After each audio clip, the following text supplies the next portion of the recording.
Assalamualaikum warahmatullahi wabarakatuh. Perkenalkan, nama saya Dian Ismawanti dari semester 3A.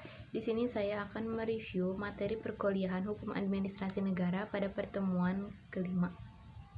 Dengan dosen pengampu Bapak Dr. Haji Dedi Mulyadi SHMH dan asisten dosen Bapak Dr. Muhammad Rendi Aridhayan di SHMH. Norma hukum dapat dibedakan dari daya lakunya menjadi dua.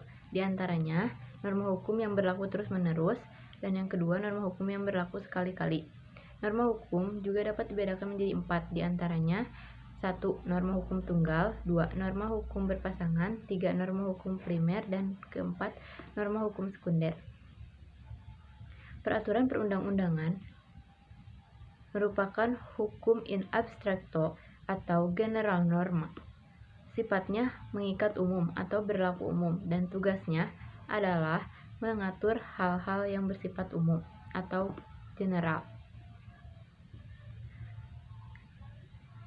Menurut Muhammad Mahfud dan S.F. Marbun tahun 1987, perundang-undangan adalah segala peraturan negara yang merupakan hasil pembentukan peraturan-peraturan baik di tingkat pusat maupun tingkat daerah. Peraturan perundang-undangan memiliki ciri-ciri sebagai berikut. 1. Peraturan perundang-undangan bersifat umum dan konferensif. 2. Peraturan perundang-undangan bersifat universal. Ia dapat diciptakan untuk menghadapi peristiwa-peristiwa yang akan datang yang belum jelas bentuk konkretnya. Yang ketiga, yaitu ia memiliki kekuatan untuk mengoreksi dan memperbaiki dirinya sendiri.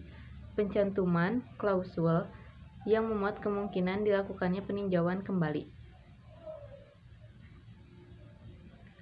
Menurut HWRUAD, bahwa sebagian besar peraturan perundang-undangan dibentuk oleh eksekutif daripada legislatif dengan alasan diantaranya 1. Organ legislatif tidak memiliki instrumen pelaksana, waktu, dan sumber daya yang memadai untuk merumuskan secara detail berbagai hal yang berkenaan dengan undang-undang, sehingga diserahkan kepada eksekutif. Kedua, kewenangan legislasi bagi pemerintah atau organ eksekutif itu pada dasarnya berasal dari undang-undang, sesuai dengan asas legalitas dalam negara hukum, yang berarti berasal dari parlemen. Ketiga, norma hukum tata negara dan hukum administrasi negara yang bersifat umum abstrak. Ketika menghadapi peristiwa konkret, norma umum abstrak tersebut membutuhkan instrumen yuridis yang bersifat konkret individual. Kewenangan legislasi pemerintah atau administrasi negara ada dua macam, yaitu 1. Kewenangan legislasi yang mandiri, dan yang kedua, kewenangan legislasi kolegial. Sekian review pertemuan kelima hukum administrasi dari saya. Mohon maaf bila ada kesalahan. Wassalamualaikum warahmatullahi wabarakatuh.